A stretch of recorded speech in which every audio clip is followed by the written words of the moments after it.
그래서 오늘 강의 내용을 좀 잘 들으시고 본인에게 잘 적용을 하신다면 도움이 될 것 같습니다.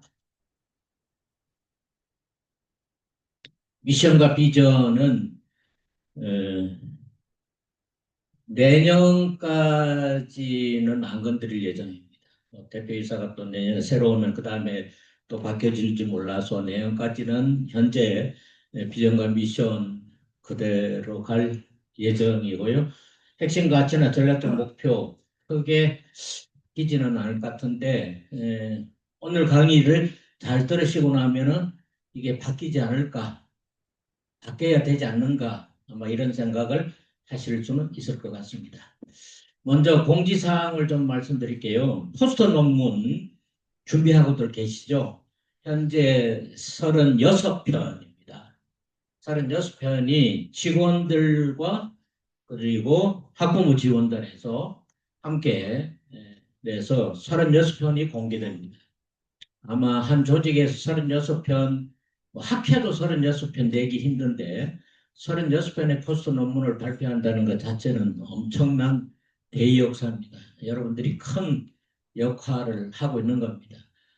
그 포스트 논문을 준비하시면서 나름대로 내가 현재 하고 있는 일 혹은 관심 있는 일에 대해서 직무와 관련하여서 여러분들에게 큰 도움이 되지 않겠는가 생각을 하고 논문을 준비하는 가운데 스스로 여러분들의 직무 역량이 높아질 것이라고 생각을 합니다. 그래서 포스트 논문 참여자들은 이번 주까지 가능하면 5페이지 분량 이번 주까지 내시고 다음 주에는 원페이지로 해서 바로 업자한테 넘길 겁니다. 그래서 제작을 할 거거든요. 제작을 해서 할 텐데 포스트 논문을 원페이지로 작성하면은 그 원페이지를 본인이 작성한 개인 또는 팀이 거기에 스탠딩 하셔서 그 관람자들의 질문에 답변을 하셔야 되거든요. 그래서 잘 작성하신 후에 어떻게 답변해야 될까에 대한 요지도 여러분들 스스로 작성해 놓으시면은 발표할 때 큰 도움이 되지 않을까 생각이 됩니다. 자, 이제 10월 말이고 이제 2달 남았습니다. 25년 2달 남았는데 사업의 마무리를 지난번에 제가 말씀드렸습니다마는 가능하면은 10월 달에 11월 달에 다 해라, 마무리해라 라고 했습니다. 12월 1일자와 11월 1일자 인사 발령이 있기 때문에 마무리하라는 말씀드렸습니다. 11월 1일자는 자유공간 해소 때문에 소폭이고요. 12월 1일자는 내년 1월 1일자 인사 발령을 12월 1일자로 당겨서 한다라는 말씀을 미리 드렸습니다. 아마 제가 곧 이번 주에 인사위원회가 있는 것 같은데 인사위원회 끝나면은 바로 여러분들 앞에 공지를 미리 좀 할 예정입니다. 그래서 사전에 준비를 할 수 있도록 부탁을 드리겠습니다. 자, 이제 오늘 강의하기에 앞서서 지난 한 2개월간 했던 강의 요지를 말씀드리고 오늘의 강의를 시작하도록 하겠습니다. 긍정적 사고가 긍정적 행동을 가져오고 조직이 긍정적 조직 문화로 만들어지지 않는가. 어떤 조직이든 긍정적인 조직 문화가 형성된다면 그 조직은 발전적이고 건강한 조직이라고 생각이 됩니다. 그래서 우선 조직원 구성원 한 분 한 분이 긍정적 사고가 참 중요하다라는 말씀을 드렸고 머리만 굴리면 안 되고 몸을 굴려야 긍정적이 된다라는 말씀을 제가 드렸던 것 같습니다. 그리고 이어서 제가 혼, 창, 통 그때 말씀드렸죠. 오래전에 제가 상록 청소년 수련관장 할 적에 이미 한번 강의했던 내용을 다시 가져왔습니다. 기사에 그 경력을 살펴서 당시 초반에 20년대 초반에 상당히 센세이션을 일으켰던 어휘이기도 하죠. 혼창통. 여러분 목적의식과 소명의식을 가지는 것이 중요하다. 혼이다라는 말씀이고요. 그리고 그것을 실제적으로 실현하는 것은 창은 공격하기 위해 던지는 창이기 때문에 실행입니다. 꿈을 현실로 바꾸는 과정, 도전 정신이 없이는 실행하는 행함이 없으면 아무 목표나 목적의식, 소명의식이 의미가 없다라는 말씀을 드렸고요. 그 다음에 서로 소통하고 직원들 간에는 서로 마음을 열고 사이를 존중하면서 상대방의 말에 귀를 기울이고 서로 소통하는 그런 통.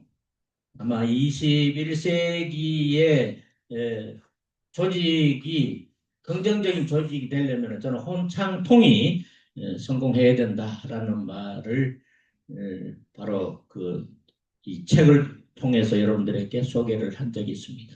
기억하시고 잘 새기신다면은 내 개인의 발전뿐만 아니라 조직이 발전하는 데 큰 기여가 될 것이라고 생각을 합니다. 제가 그 강의 내용은 다 책 속에서 책을 읽고 감명 깊었던. 사실 이 책도 2년 전에 샀던 건데 제가 최근에 무슨 교육을 할까 준비하다가 청소년 관련 법률을 빼고 뭘 준비할까 고민하다가 이것을 선정해서 다시 PPT를 만들어 보았습니다. 오늘의 강의 주제는 변곡점입니다. 모든 것이 달라지는 순간이라는 제목인데요. 변곡점은 어떻게 위기를 기회로 만드는가? 여러분 아시겠지만은 변곡점은 어쩌면은 상승하다가 하향할 수 있고 상승하다가 급상승할 수도 있습니다. 그 점을 굴절되는 포인트를 우리는 변곡점이라고 합니다. 제가 오늘은 저의 변곡점의 사이클을 가져오지 않았는데요. 제가 지난 토요일 날 디지털 미디어 고등학교 디미고 학생 간부들 30명을 대상으로 창업가 정신 교육을 했습니다. 창업가 정신 교육을 하면서 나에게는 창업가 정신이 없었는가를 생각하면서 저의 라이프 사이클을 그때 소개를 했습니다. 66년 고등학교 1학년 때부터 현재까지 라이프 사이클을 소개한 적이 있는데요. 제가 그때 변곡점이 여러 개 있었지만 가장 큰 변곡점이 두 군데 있었습니다. 그 두 군데 있었던 것을 소개한 적이 있는데 저는 여러분들이 이러한 변곡점을 잘 찾고 만들려고 노력하신다면은 여러분들이 오늘 이 강의를 듣고 조직에서의 모습이나 내 개인의 삶에서 새로운 하강을 할 것인가 상승을 할 것인가 결정하는 좋은 계기가 되지 않을까 싶고요. 한 해가 마무리되어가는 지점에서 그리고 저는 사실 또 이 이야기를 언제 할 수 있겠는가라는 생각을 가지면서 오늘 이 책을 잠시 소개하고 제가 이해한 부분을만 여러분들 앞에 안내하고자 합니다. 지금을 내 인생의 변곡점으로 만들자라는 말씀입니다. 영어로는 터닝 포인트라고도 하고 인플렉션 포인트, 굴절점이라고도 이야기를 합니다. 급변하고 있는 시대를 살아남는 유일한 해법이 어디에 있느냐? 변곡점에 있다라고 책 저자는 이야기하고 있습니다. 급변하고 있는 시대를 살아남는 유일한 해법. 여러분 지금은 엄청나게 변화가 빨리 오고 변화가 심한 그런 시대에 우리가 살고 있습니다. 이런 변화의 시대에 내가 변곡점을 정확하게 예측하거나 찾아보지 아니하고 준비하지 아니하면은 우리는 이 시대를 뒤떨어져 갈 수밖에 없고 실패 인생을 살아갈 수밖에 없지 않겠나라는 생각을 합니다. 유명한 토머스 콜디츠 퇴역 춘장의 이야기라고 합니다. 변곡점은 많은 경우 기회를 의미하지만 변곡점을 기회로 인식하는 사람들은 매우 적다고 합니다. 이 말을 여러분들은 어떻게 생각하시나요? 변곡점은 많은 기회를 의미합니다. 그런데 이외로 기회로 인식하는 사람들은 거의 없다는 거죠. 혹시 여러분들은 그렇지 아니한가요? 잘 생각해 보십시오. 저도 그럴 때가 있었지만 저는 가만히 이 책을 제가 왜 공감하느냐면 변곡점이 오는 시기에 저는 살아남으려고 무수하게 노력했고 또한 그 변곡점이 있을 것을 예상해서 미리 준비하는 삶을 살아왔지 않는가라는 생각을 합니다. 그래서 스트레스를 줄이고 불안함이나 실패에 대한 부분에 대해서 저는 스스로 준비하고 예측했던 것에 대해서 미리 예상을 했기 때문에 그런 충격을 감소시킬 수가 있었다라는 자신감을 제가 이 책을 읽으면서 가지게 되었습니다. 혹 여러분은 어떠신가요? 여러분들의 변곡점이 대학을 입학할 때인가요? 아니면 대학을 졸업하고 이 직장에 들어왔을 때일까요? 아니면 결혼을 했을 때일까요? 여러 가지 모습으로 여러분들은 변곡점을 생각할 수 있습니다. 근데 사실 그 변곡점이 굴절되는 그 시점이 사실은 기회예요. 기회인데 그걸 기회로 인식하는 사람이 없이 그냥 흘러간다면은 어떻게 되나요? 결국은 그 변곡점은 하향을 그릴 때가 많거든요. 그럼 결국은 실패하게 되고 스트레스 쌓이고 불안을 느끼고요. 자살하는 사람은 어떤 사람일까요? 거기서 전혀 예비치 못하고 준비치 못하고 그냥 전혀 생각 없이 나락으로 떨어질 때 자살하는 거 아닐까요? 변곡점을 어떻게 사용하는가는 참으로 중요합니다. 앞으로 여러분들에게는 무한한 변곡점이 올 수 있습니다. 대표가 물러나고 새로운 대표가 올 때 여러분들은 조직 속에서 새로운 변곡점이 예상됩니다. 어떤 대표가 오는가에 따라서 내가 조직에서 어떻게 살아남아야 되지 고민할 때 그 변곡점 충분히 예상되거든요. 그런데 그런 것도 준비되지 않은 채 그냥 누가 오든지 오면은 어떻고 그런 대표가 온다네. 예. 그러면은 여러분 조직 속에서 결코 실패하지 성공할 수는 없다. 저는 그렇게 생각합니다. 그래서 미리 제가 여러분들에게 변곡점에 대해서 오늘 말씀을 좀 드리려고 합니다. 인생의 변곡점은 삶을 바꿀 수 있는 기폭제이자 삶의 궤적을 자신이 원하는 방향으로 다시 조정할 수 있는 시간이다라고 이 콜디츠 퇴역 준장은 이야기했다고 이 책에서 밝히고 있습니다. 그래서 변곡점을 알아보고 혁신을 시도하는 조직, 기업만이 살아남는다. 많은 기업들이 일어나고 사라지는 기업들 많죠. 조직도 마찬가지고요. 사람도 태어나서 많은 삶을 살아가지만은 그 변곡점을 예상하거나 변곡점을 느끼는 순간 기회로 생각하고 변곡점을 어떻게 살릴 것인가에 고민하는 사람만이 그런 조직만이 그런 기업만이 살아남을 수 있습니다. 성공할 수 있습니다. 국가도 마찬가지고요. 이 지구촌에 있는 모든 생물들은 바로 변곡점을 어떻게 활용하는가가 저는 상당히 중요하다라고 생각합니다. 그래서 변곡점을 알아보는 것이 상당히 중요하다. 아마존과 토이저러스 차이 아시나요? 넷플릭스와 블록버스터의 결정적 차이가 무엇인지. 예. 아마존과 넷플릭스는 엄청난 성장을 하고 성공을 합니다. 그러나 토이저러스는 겨우겨우 유지합니다. 삼성에도 있지만은 겨우겨우 유지합니다. 블록버스터 마찬가지입니다. 블록버스터와 넷플릭스의 차이는 여러분 이미 잘 아실 겁니다. 왜? 넷플릭스를 잘 아시니까. 여러분, 이것이 바로 결정적 차이가 뭐냐? 기업이, 조직이 변곡점을 활용한 기업과 그것을 인식한 리더자와 그걸 인식한 구성원들과의 차이다.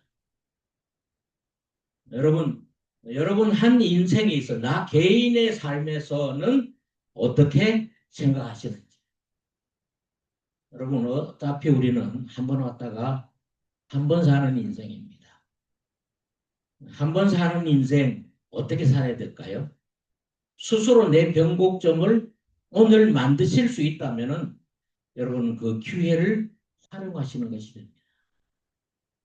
변곡점 참으로 중요합니다. 여러분 인생의 변곡점 중요하지만 우리 조직의 변곡점 또한 중요합니다. 자, 변곡점은 변화의 시작점이다. 그것이 좋은 변화이든 나쁜 변화이든 변화의 시작점이 바로 변곡점이다. 그래서 하나의 변곡점은 변화를 특히 외부 환경의 변화를 나타내는 것이 변곡점이라고 볼 수 있습니다. 그러니까 외부 환경에 의해서 변화가 시작되는 거죠. 그래서 이로 인해 기존의 방식은 엄청난 변화의 압력을 받습니다. 예를 들자면 기업은 변곡점이 발생하면 기존의 비즈니스 모델을 바꿔야 하고요. 인생은 변곡점이 발생하면 기존의 삶의 방식을 바꿔야 합니다. 조직은 변곡점이 발생하면 기존 조직 운영 방식이나 리더십 방식을 바꿔야 합니다. 이럴 때 올바른 판단을 하면 새로운 위치에 올라설 수 있지만 반면에 변화의 압력에 저항하여 아무것도 달라지지 않는다면 기업도 인생도 조직도 파멸합니다. 그만큼 변곡점은 중요한 시점 아닌가 생각을 합니다. 지구촌의 매우 중요한 변곡점들을 이건 제가 나열한 건데요. 책은 없지만 위에는 책의 내용인데 이걸 보고 제가 지구촌의 매우 중요한 변곡점들 우리 조직이나 기업이나 국가나 나에게 영향을 미치는 외부 환경을 봤을 적에 불의발견, 산업혁명, 그리고 1, 2차 세계대전, 정보혁명, 지금 우리에게 가장 많은 외부 영향을 주고 있는 기후변화, 그리고 몇 년 전에 있었던 코로나.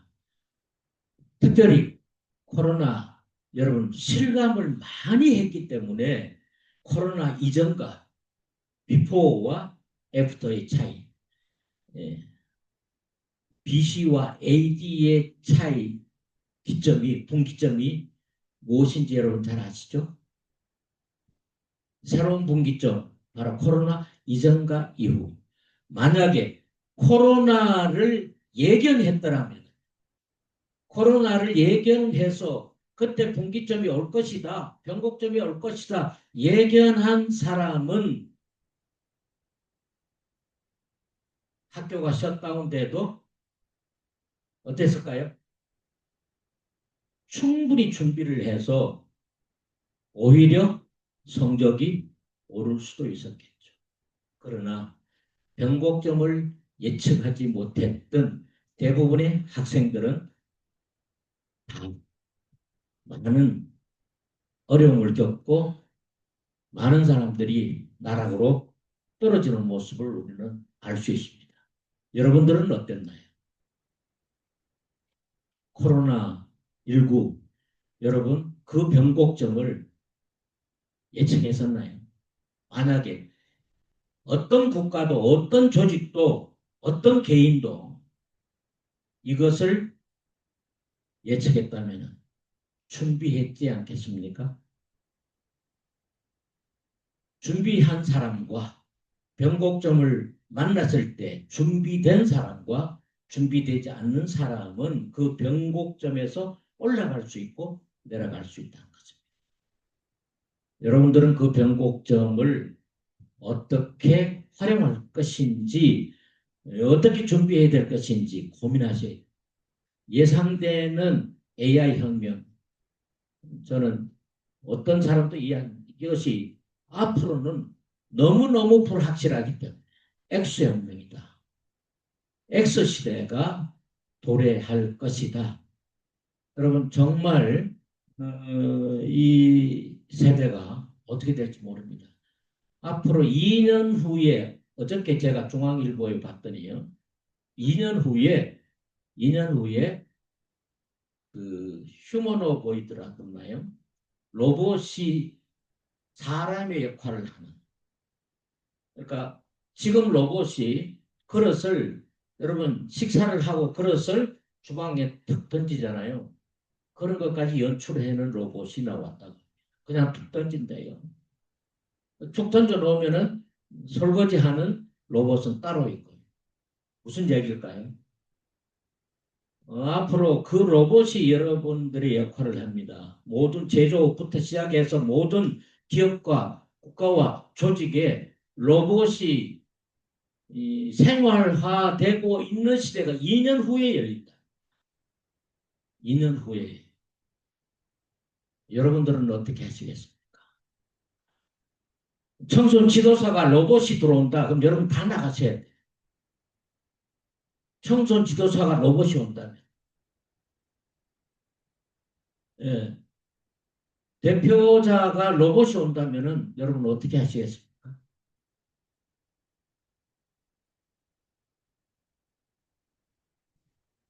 고민하셔야 됩니다. 유명한 과학 그 소설가 깁슨이라는 분은 이렇게 이야기했습니다. 미래는 이미 와 있다. 다만 널리 확산되어 있지 않을 뿐이다. 그런데 널리 확산될 것을 생각하고 어느 날 갑자기 확산될 것을 생각하고 준비하는 자는 그 미래를 주도할 수 있고 잡을 수 있습니다. 지금 우리는 불확실성 시대, 오랫동안 불확실성 시대인데 AI가 나오면서 더더욱더 참으로 지금 불확실성 시대를 실감하게 해주고 있지 않나 저는 그렇게 생각하는데요. 여기서 이런 이야기를 하고 있습니다. 이 책이 전반부에 우리에게 알려주고 있는 가장 중요한 지표를 이야기하고 있는데요. 과거 기록은 후행 지표라고 합니다. 과거 기록요. 여러분들이 이제 사업이나 경영이 됐든 뭐 회계가 됐든 무엇이 됐든 여러분 과거 기록이 미래를 예측하는 효과적 지표가 될 수 있을까요? 없을까요? 이 책은 없다라고 이야기합니다. 그런데 여러분들은 현재 어떻게 사용하고 있나요? 과거 기록을 상당히 중요한 지표로 여기고 내년 계획을 세우고 그걸 중요시 여기지 않나요? 불확실성 시대에는 그 과거 기록이 미래를 예측한다고 지금까지는 그렇게 했다 할지라도 지금부터는 그것 아니다라고 이야기하고 있습니다. 저는 이 말이 상당히 저한테는 와닿았습니다. 우리가 보통 경영을 할 적에 여러분 사업을 할 적에 과거의 지표가 중요했잖아요. 실적이 중요했잖아요. 만족도가 중요했잖아요. 그 당시 작년 실적, 전년도 실적이 중요했잖아요. 지금도 지금 모든 사고가 돌아가고 있는 게 전년도 실적 어떻게 했고 금년도 현재는 어떻고 미래는 어떤 것이 될까를 예측하는 것은 과거와 현재를 가지고 미래를 예측하고 있습니다. 그런데 그 과거 기록 후행 지표는 미래를 예측하는 효과적 지표가 될 수 없다. 왜? 불확실성 시대에. 조금 이따가 다시 한번 이야기하겠습니다. 그래서 선행 지표에 기반을 둔 사고가 필요하다. 불확실성 시대인 지금은 선행지표에 기반을 둔 사고가 필요하다. 그럼 선행지표가 뭔가라는 얘기는 조금 이따가 계속하겠습니다. 세상에는 예측할 수 없는 변수가 너무 많습니다. 앞으로 어떤 일이 일어날지를 미리 예측할 수 없습니다. 그러나 미래에 마주할 수 있는 다양한 시나리오를 마련하고 각 시나리오에 대해 준비해 주는 것은 가능합니다. 그래서 미래 선행지표는 수치로 있다가 나오는데요. 수치로 나타내는 것이 아니고 통계로 예측하는 것이 아니고 모든 통계학자들은 수치를 가지고 과거를 가지고 현재에서 미래를 예측하는 예측 지수를 많이 이야기하고 있습니다. 통계학자들은. 그런데 이 사람은요. 무슨 이야기를 하냐면 그 수치는 불확실성 시대에는 통하지 않는다. 그것이 이미 우리는 경험했잖아요. 뭐로 경험했는지 아시죠? 코로나로 경험했습니다. 그때 그 경험치가 그 과거 실적이 코로나를 통과하면서 여러분 통했나요? No, 안 통했습니다. 불확실성 시대는 정말 지금까지는 충분히 변화의 속도가 늦을 때는 충분히 예측도 하고 할 수도 있었는데요. 지금은 순간 달라지고 있는 미래, 과연 여러분 어떻게 할 것인가? 어떻게 선행지표 사고를 할 것인가? 조금 이따가 다시 계속 이야기하겠습니다. 그래서 중요한 것은 불확실한 시대에 예언을 하는 것이 아니고 준비를 하는 것이 중요하다라고 이 책은 밝히고 있습니다.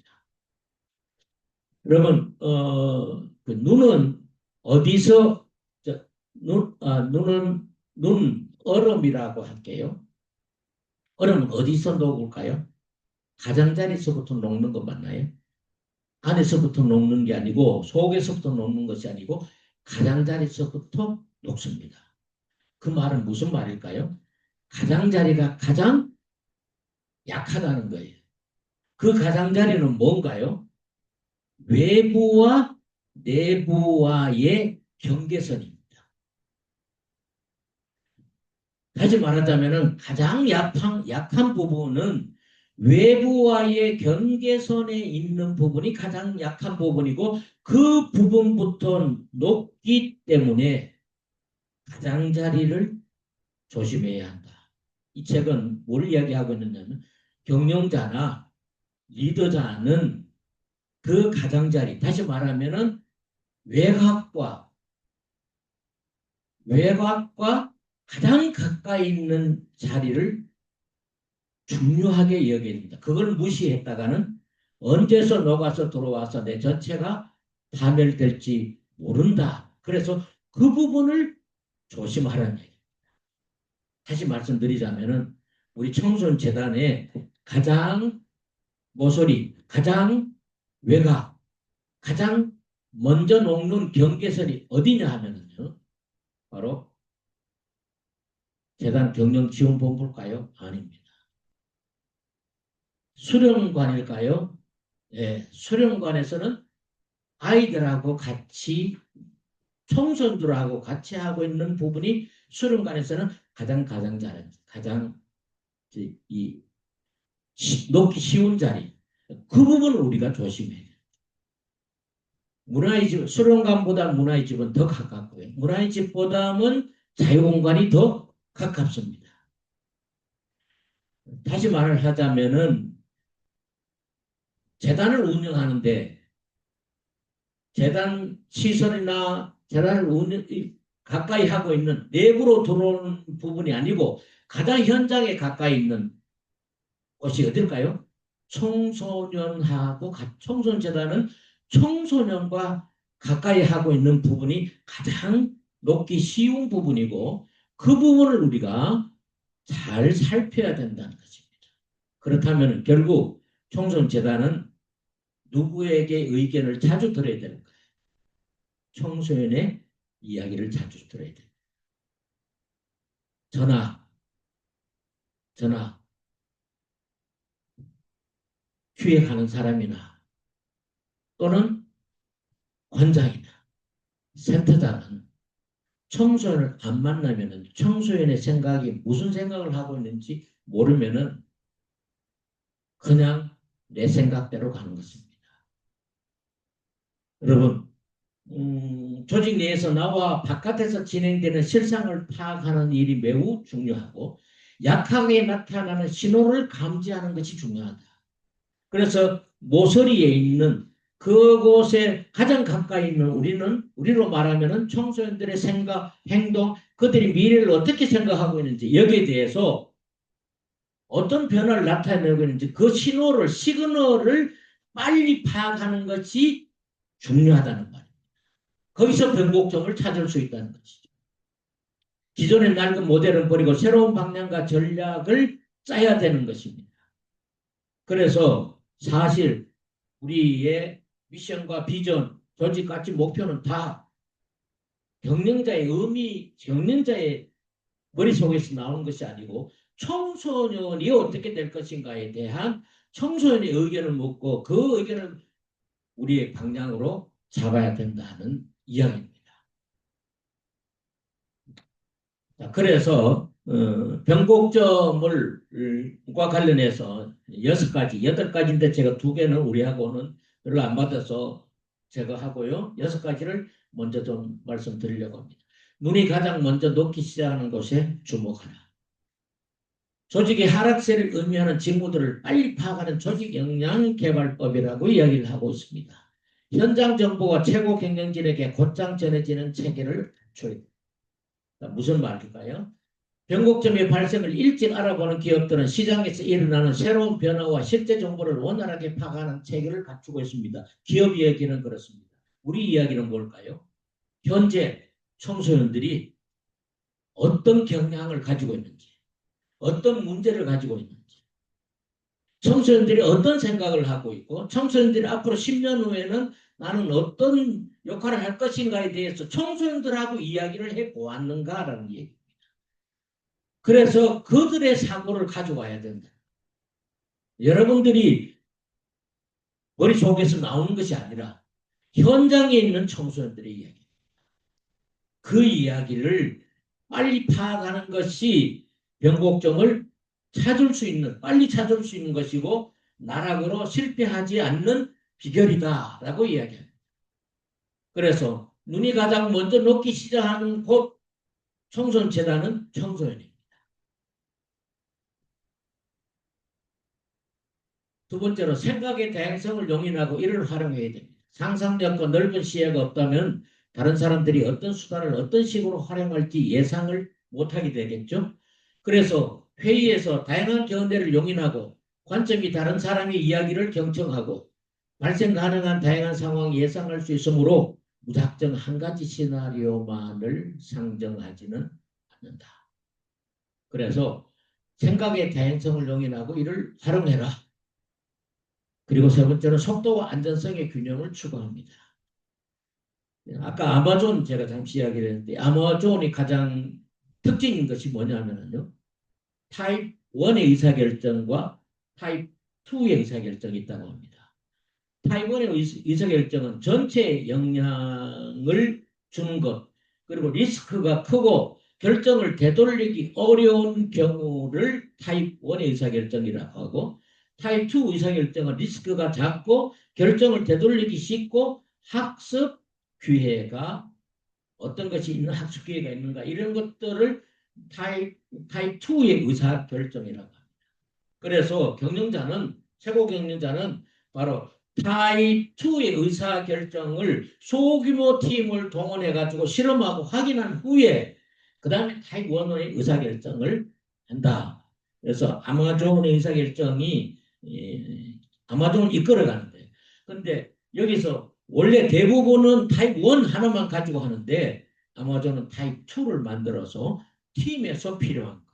그러니까 다시 말하면은 외곽에 있는 가장자리에 있는 어떤 환경들이 있고 변화되고 있는 것을 늘 경청해서 그것을 타입 1으로 최고 의사결정자가 의사결정을 해서 정책을 만들고 실행을 하게 한다는 것입니다. 우리 재단도 그런 시스템으로는 되어 있습니다. 그러나 이 부분에 대해서 현장에 있는 우리 직원들의 모습이 정보를 계속 정보를 주지 않는다면은 최고 결정자는 의사결정을 내리기가 쉽지 않겠죠. 왜 팀이 있을까요? 팀이 있는 이유가 뭘까요? 바로 아마존처럼 타입 2가 타입 1으로 올 수 있다. 그래서 팀장을 비롯한 팀원의 활성이 바로 우리의 청소년들과 활동을 하면서 많은 정보들을, 새로운 정보들을 줘야 돼요. 지금까지는 그렇게 하지 않으셨다 할지라도 지금부터는 여러분들이 현재 팀장들은 정말 고민하십시오. 현장에 있는 청소년들과 자주 교류하면서 지금 이 시대 청소년들이 무슨 생각을 하고 어떻게 가려고 하고 있는지를 올려줘야 돼요. 근데 혹시 지금까지 여러분 팀장들이, 팀 리더들이 그렇게 해보셨나요? 지금 우리 청소년들은, 지금 이 중학생들은, 지금 이 초등학생들은 이런 생각을 하고 이런 걸 좋아하고 이런 걸 하니까 대표님 이런 거 하십시다 라고 이야기해 보신 적이 있나요? 그런 적이 있나요? 혹시 그런 적이 없었다면 지금부터 여러분들이 조직 속에서 변곡점이라고 생각을 하고 바꿔서 좀 생각해 보시면 어떨까 생각을 합니다. 현장 직원들이 참여할 수 있는 수단을 제공합니다. 대표가 직원들과의 대화를 통해 직원들이 가진 고객 정보 또는 회사가 나아갈 방향 등에 대한 값진 정보를 서로 나누고 이를 정책에 반영하는 것을 말하고요. 그리고 회사 건물 밖에서 답을 찾는다. 이것은 현장에 답이 있다라는 말들을 여러분 많이 들어서 아시겠죠? 유능한 리더는 실제 현장에서 무엇이 어떤 식으로 변하는지 지속적으로 파악합니다. 디스커버리라는 회사 이름 잘 아실 겁니다. 어, 거기에 있는 스티브 블랭크라는 사람은 답은 회사 건물 안에 없습니다 하고 경영자에게 이야기를 했다고. 기획자도 이 사람은 기획자인데 답은 건물 안에 없습니다. 나가야 됩니다. 그래서 나가서 소비자들한테 물어보고 소비자의 특성을 파악하고 제품을 만드는 거죠. 지금 열리고 있는 새로운 미래와 대화를 해야 됩니다. 제가 이걸 많이 좀 여러분들에게 이야기 좀 하고 싶습니다. 미래는 이미 여기 와 있습니다. 미래가 이미 여기 와 있다는 것을 여러분 스스로 느끼시는 분만이 변곡점을 찾을 수 있습니까? 예측할 수 있고요. 다만 널리 확산되지 않을 뿐이다. 미래의 대표자 청소년들과 대화를 자주 해보고 관련 전시회나 행사에 참석해 보십시오. 부지런히 가봐요. 청소년들이 발표하고 있는데도 가보시고 청소년 조직이 청소년 지도자들이 청소년 기관들이 하고 있는 것을 부지런히 쫓아다니시는 것이 중요합니다. 의미 있는 그곳에 가면 의미 있는 초기 아이디어를 제공받을 수 있다는 겁니다. 그곳으로 변곡점이 일어났을 적에 그 변곡점 시대를 준비할 수가 있다는 것이죠. 두 번째로 전략적 변곡점의 초기 신호를 빨리 파악하라는 이야기입니다. 경쟁자들은 변곡점의 미약한 부분을 빨리 파악하고 있을 때 우리가 그러한 조짐을 모르고 있다면 심각한 실패로 이어질 수 있다. 저는 어느 수련관에서 어느 문화의 집에서 이런 거를 도입했다 하면은요 공연히 화가 납니다. 거기가 먼저 실현했기 때문에. 그건 미래가 이미 와 있는 것을 알고 거기 구성원들은 이미 준비하고 있다는 거예요. 먼저 진입한 겁니다. 그 조직 속에는 이미 변곡점을 잘 알고 준비하는 사람들이 거기 있다라고 저는 생각합니다.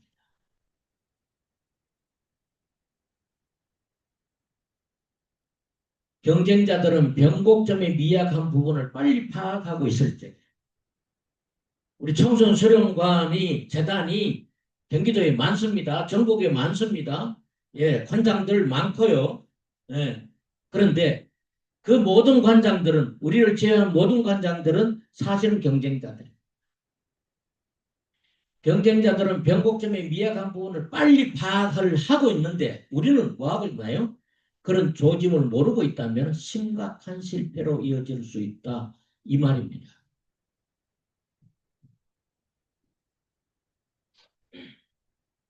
변곡점의 조짐을 더 빠르게 파악할수록 효과적 대응 전략 준비가 가능하다.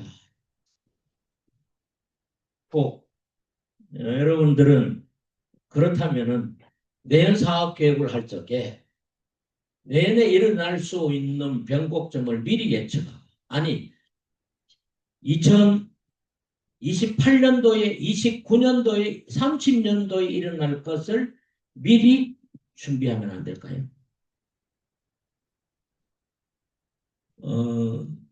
저는 가끔 이런 이야기를 듣습니다. 관장님은 대표님은 먼저 앞서가세요. 예, 많이 저는 그렇게 해서 준비합니다. 제가 사실 이번 코로나 때 가장 제 속으로 만족했던 게 뭔지 아시나요? 제가 2007년도에 자기주도 학습 코칭 지도사 민간 자격증을 만들고 그때 제가 나와서 전국 다니면서 학습 코치들 2,000명 이상을 양성시켰을 때 그들에게 미리 자기주도 학습을 어떻게 하는 것을 알려줬거든요. 근데 그 사람들이 제대로 배우고 활용했더라면 코로나19는 자기 자녀들에게 문제는 일어나지 않았을 겁니다. 준비하는 게 중요합니다. 진로 코칭, 지도자 자격증도 제가 2007년도에 개발해서 체험형 지도자를 양성하자.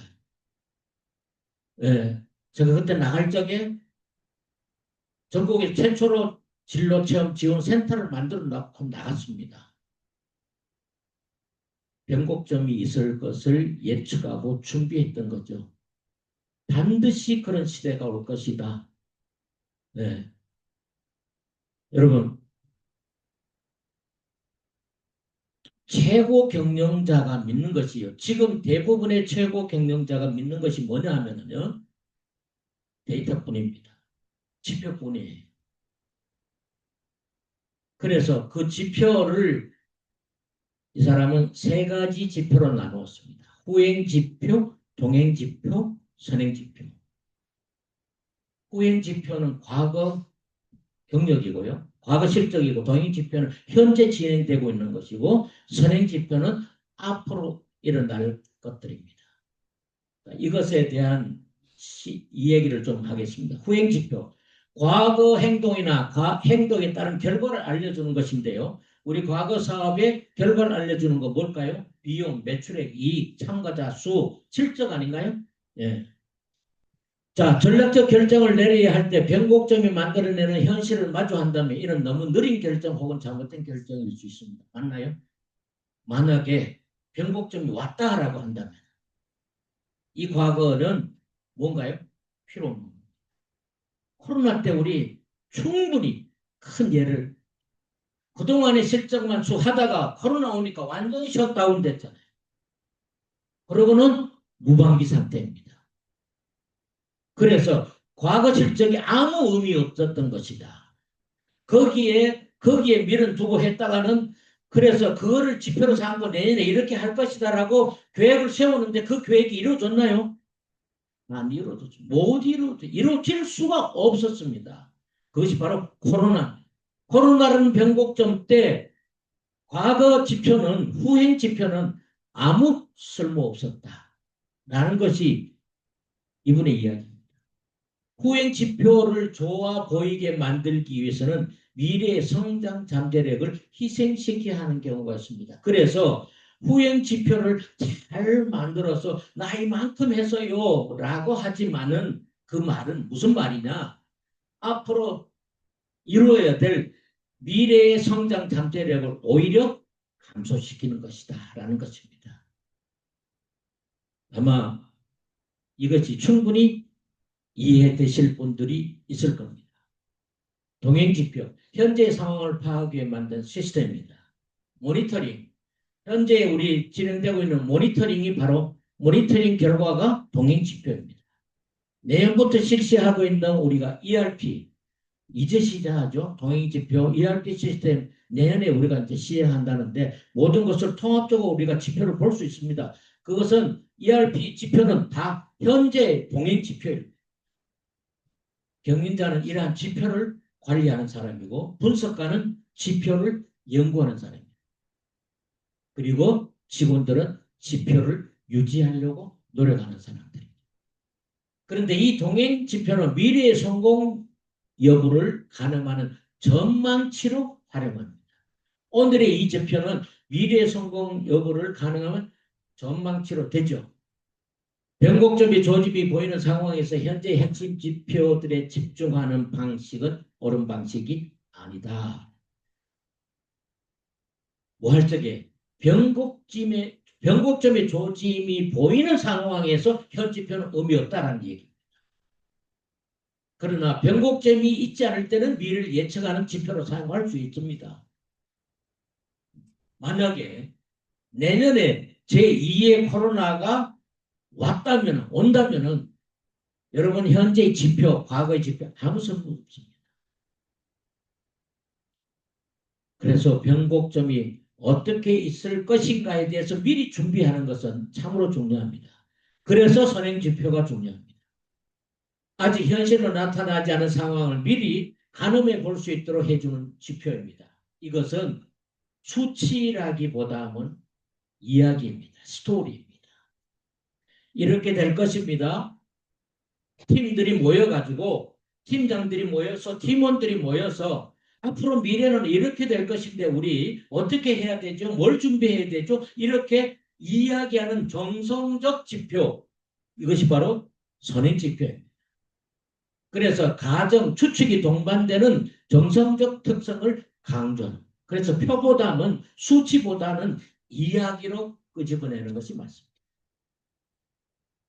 새로운 미래를 위한 좋은 아이디어를 여기서 찾을 수 있고요. 대부분 경영자들이 이 지표를 활용하지는 않는 것이 문제라는 것이죠. 그러나 변곡점의 상황이 도래하면 선행지표를 준비하고 있는 조직만이 성공할 수 있다고 이야기를 합니다. 물론 변곡점이 오지 않았을 때는 과거나 동행지표가 중요할 수도 있죠. 그러나 만약에 변곡점이 왔다면 우리는 이미 코로나를 경험했기 때문에, 아니 어쩌면 불확실성 시대에 많은 변수들이 지금 떠다니고 있어서요. 우리는 변곡점을 생각하지 않을 수 없어요. 저는 지난번에도 한번 이야기를 한 것 같은데 총선 수련 활동이 있어서 디지털 전환 어떻게 해야 될 것인가 제가 이걸 예측하고 미리 이야기했던 것이고, 그리고 앞으로 프로그램 어떻게 돌려야 되지? 어떤 활동을 해야 되지? 여러분 고민하셔야 돼요. 왜? 내년에 변곡점이 올 수 있을지도 몰라요. 2년 후에 변곡점이 올 수 있을지도 모릅니다. 그것을 준비하는 자만이 변곡점이 왔을 때 살아남을 수 있다는 것입니다. 우리 조직이 살아남을 수 있는 것은 앞으로 불확실성 시대에 변곡점이 무수히 나타날 수 있는데 그걸 사전에 어떻게 준비하는 것인가? 여러분 어떻게 준비해야 될까요? 제가 우리 방카 분들 양해하고 들으십시오. 방카에 이제 현재 있는 과거 지표들, 현재 지표들, 현재 상황 어떤가? 자, 앞으로 우리가 미래 학교를 한번 예상해 보십시오. 어떻게 될 것인가요? 그랬을 때 현재적 모습을 방카 없앴잖아요. 이야기했었습니다. 회의할 적에 방카 없애자. 그게 여러분은 변곡점이 될 수 있어요. 그랬을 때 우리는 어떻게 해야 될까? 고민해야 돼. 이 조직은 어떻게 해야 될까? 고민하는 사람이 경영자고 여러분들입니다.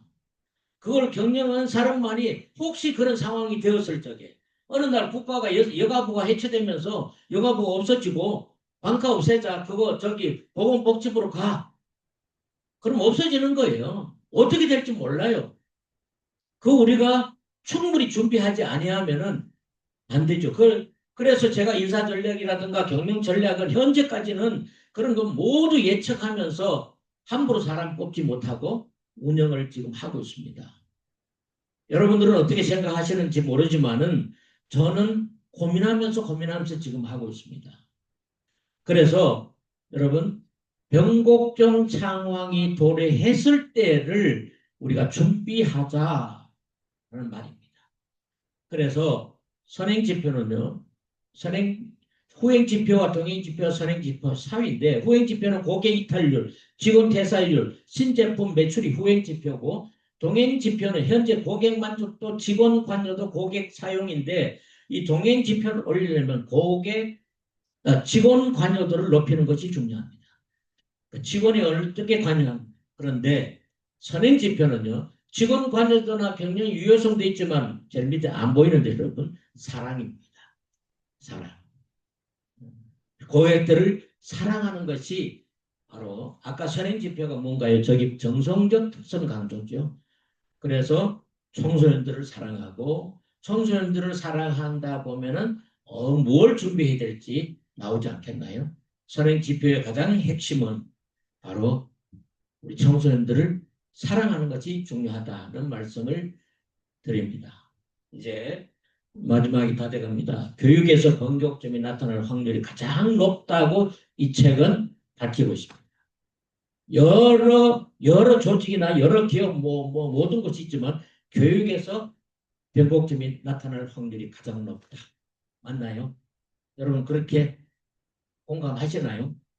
대한민국의 학교 초, 중, 고등학교 지금 서서히 사라져가고 있습니다. 여러분 이미 대학은 오프라인 폼으로 아니라 이미 온라인 대학만 지금 뜨고 있다는 것도 여러분 잘 아실 거예요.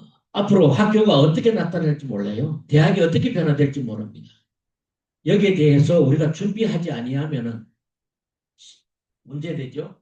지금의 학교, 지금의 청소년 시설, 예.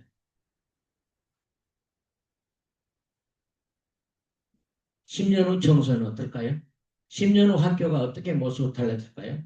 10년 후 청소년 시설은 어떻게 달라져야 될까요? 그때 변곡점이 나타난다면은 미리 준비한 시설과 준비하지 않는 시설은 나중에 엄청 달라질 겁니다. 청소년 재단의 10년 후를 생각하면서 변곡점의 희미한 신호를 먼저 발견하는 사람만이 준비할 것이고 변곡점이 나타났을 때 실패하지 않는다. 여러분 충분히 오늘의 강의 이해하셨나요? 그렇다면은 여러분 10년 후를 생각하면서 예상되는 변곡점의 희미한 신호를 먼저 발견하는 직원, 그 직원은 성공하는 조직 또한 성공하는 조직이 될 것이라고 생각합니다. 여러분 과거에는 변곡점이 오랫동안 시간이 걸렸습니다. 지금은 변곡점이 순간순간 다가옵니다. 그 변곡점을 생각하십시오. 거기에 나는 어떻게 대처하는 개인으로 살아야 되고 조직 속의 구성원으로 나는 어떻게 해야 되고 팀장으로서 나는 어떻게 해야 되고 기관장으로서 나는 어떻게 해야 될까 고민하지 않는다면 변곡점이 왔을 때 성공하는 자가 있고 나락으로 떨어지는 자가 있을 것입니다. 제가 오늘 여러분들에게 이것을 소개하는 이유는 변곡점이 왔을 때 나락으로 떨어지지 말고 성공하는 사람이 되어야 이 지구촌에 오랫동안 남아서 살아남는 자는 바로 변곡점을 예측하고 거기에 준비된 자만이 살아남지 않을까. 여러분 다시 한번 말합니다. 한 번 사는 인생 반드시 변곡점은 있습니다.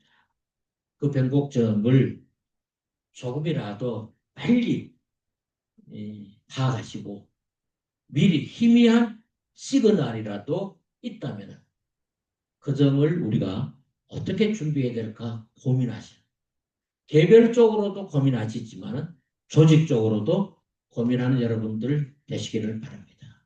마치겠습니다.